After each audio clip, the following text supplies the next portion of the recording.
মিয়ানমারের ওপারে mortar shell ও গুলির শব্দে কাঁপছে কক্সবাজারের টেকনাফ উপজেলার সীমান্ত।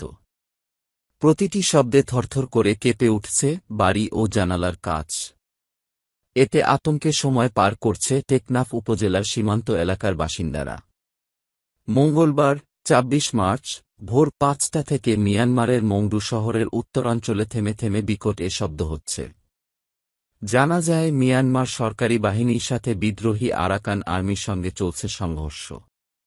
সংঘর্ষের প্রভাব টেকনাফ উপজেলার সেন্ট মার্টিন, ওয়াইকম, নীলা পৌরসভা, সাবরাং, নয়াপাড়া, শাহপরীর দ্বীপ সীমান্ত এলাকাসহ পার্শ্ববর্তী গ্রামে এসে পড়ছে।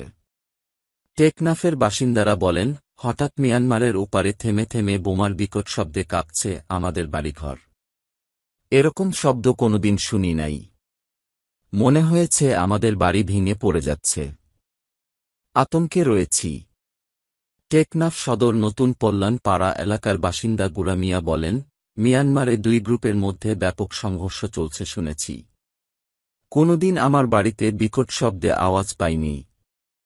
সকালে এমন বিকট শব্দ হয়েছে, বাড়ির জানালার কাচের শব্দে ঘুম ভাঙল।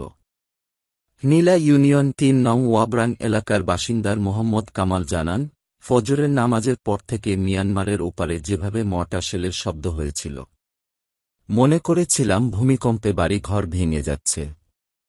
গত কয়েক মাস ধরে মিয়ানমারের অভ্যন্তরে বিদ্রোহী আরাকান আর্মি ও দেশটির সেনাবাহিনীর সাথে তীব্র লড়াই চলছে।